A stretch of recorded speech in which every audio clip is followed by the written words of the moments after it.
हमारे गले में तुलसी जो है कृष्ण की सबसे प्यारी है। कच्चित तुलसी कल्याणी गोविंद चरण प्रिय। गोविंद के चरणों की सबसे प्रिय चीज़ है तुलसी। हम भोग भी ठाकुर जी का लगाते तो उसमें तुलसी पत्ता डालते हैं। अगर वो नहीं होगा भगवान स्वीकार नहीं करेंगे। तो इतने बड़े शरीर को भगवान बिना तुलसी कैसे स्वीकार करेंगे।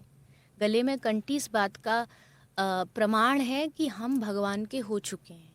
कई बार मैं मजाक में कहती हूँ जैसे कुत्ते के गले में चेन होती है, तो इस बात का प्रमाण है कि इसका कोई मालिक है, ये लावारिस नहीं है। तो ये कंठी इस बात का प्रमाण है कि हम भी अकेले नहीं हैं, हमारा एक मालिक है। और मालिक भी ऐसा वैसा नहीं, कोई छोटा मोटा नहीं है। जगत का जो पिता वो हमारा मालिक है। और माथे के चंदन ठाकुर जी के चरण हैं। ये जो यू शेप होता है चरण होते हैं। तो चरण अगर आपके माथे पे रहेंगे तो आपको ना तो किसी चीज़ से डरने की ज़रूरत है, क्योंकि भगवान हमेशा आपके साथ है। तो मेरे गुरुदेव, उन्होंने कभी जीवन में पैसा स्पर्श नहीं किया। वो इवन यहाँ तक कि किसी का कोई एहसान कि भगवान ने इतना सामर्थ्यवान बनाया था कि गुरुजी आप आश्रम में रहो, कभी नहीं रहे।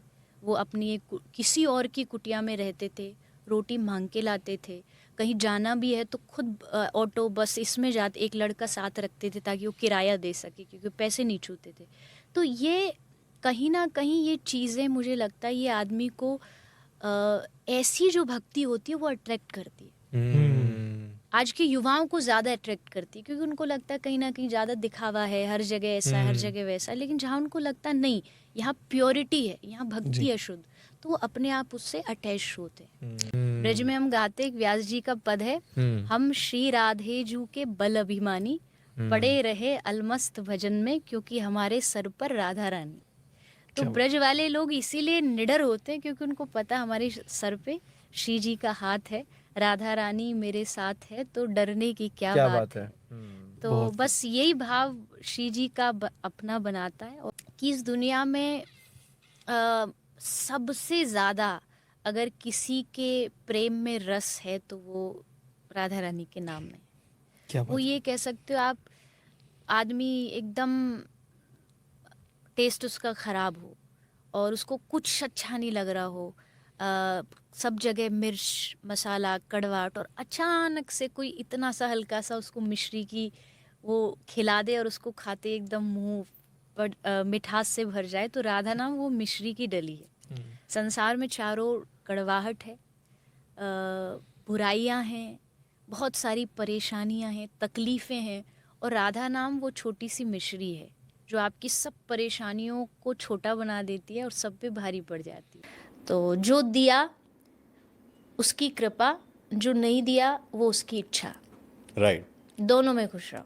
बिल्कुल। हमारे अध्यात्म में कहते भगवान से कि जहाँ ले चलोगे वहीं मैं चलूँगा, जहाँ नाथ रख दोगे वहीं मैं रहूँगा, ना कोई उल्हाना ना कोई अर्जी, मतलब कोई शिकायत कंप्लेंट कुछ नहीं, कर लो करा लो जो तेरी मर्जी, सहाओगे जो भी खुशी से सहूँगा, जहाँ ले चलोगे वहीं मैं आह जो दिल से निकाली जाएगी, जब पशुओं को मारा जा रहा है और जो वो चीख रहे हैं तड़प रहे हैं, आह जो दिल से निकाली जाएगी, क्या समझते हो वो खाली जाएगी? बिल्कुल नहीं, कोई सुनेगा नहीं उसे, आप नहीं सुनोगे, शायद गवर्नमेंट ना सुने, शायद प्रशासन ना सुने, लेकिन वो गवर्नमेंट वो सरकार वहाँ बैठी है A to Z सब हिसाब लगाने के लिए।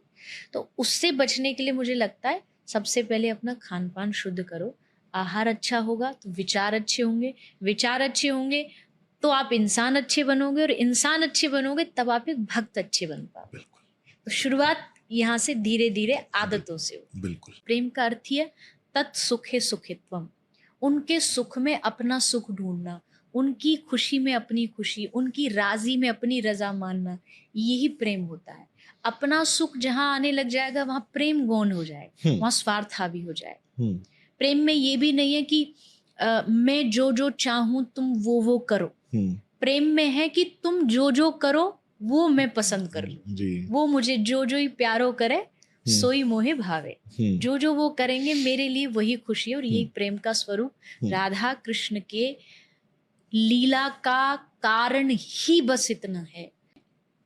नंदगांव बरसाना के बीच में एक जगह है प्रेम सरोवर, वो फर्स्ट मीटिंग पॉइंट है ठाकुर जी की और श्री जी की। उससे पहले एक बार जब गोदी में थे हाँ, उससे पहले गोदी में नंद बाबा भी कन्हैया को लेके गए थे और इधर श्री राधा रानी आई थी, तब उन दोनों का विवाह कराया गया था। यही मैं आने वाला था, इसी पे आने ही वाला था। गर्ग संहिता की ये कथा जी। है कि तब वो बहुत छोटे थे। लोग ही यही प्रॉब्लम है, लोग बोलते हैं कि ठाकुर जी और राधा रानी की तो शादी नहीं हुई थी, शादी नहीं जी। तो इस बारे में भी बता दिया जाए अब की शादी हुई थी कि नहीं हुई थी। बिल्कुल, गर्ग संहिता में लिखा है, ब्रज में बड़ा सुंदर स्थान है भांडेरवन, भांडेरवा। वहां पे आज भी शादियां होती हैं जी। जाके। वहां आज भी वृक्ष है, वहां ठाकुर जी का विवाह मंडप बना हुआ है, फेरे पड़ते हैं, क्योंकि उस शादी को खुद ब्रह्मा जी ने कराया था। जी। ब्रह्मा जी ने आके जी। बाल्य का बचपन में ही राधा कृष्ण की विवाह को करा दिया अवतार की। फिर ठाकुर जी ने कहा आप पहले जाओ, हम्म। तो श्री जी पहले आई। हम्म। कब आई? अष्टमी को आई। हम्म। ठाकुर जी आए, अष्टमी को आए, लेकिन 1 वर्ष तक श्री जी ने नेत्र नहीं खोले। जब तक ठाकुर जी नहीं आए, उन्होंने कहा मैं किसी का मुख नहीं देखूंगी, प्रियतम आएंगे तभी आंख खोलूंगी। जब आई, आंखें बंद थी, पूरे वृषभानु बाबा मैया सब घबरा गए, तो नारद जी ने आके समझाया कि इनका एक और अंग आना भी बाकी है, जिस दिन वो आ जाएगा ये आंख खोल लेंगे। तो ठाकुर जी का प्रागट्य जब हुआ था, तब यशोदा मैया और कीर्ति मैया दोनों मित्र थे, तो लेकर के वो जब आई ठाकुर जी को, और पहली बार जब श्री जी ने ठाकुर जी को देखा, तुरंत आंखें खोल ली, नैनों से नेत्र मिले। ठाकुर जी बोले अब ठीक है, अब हम आ गए, अब हमारी लीला शुरू होती है। तो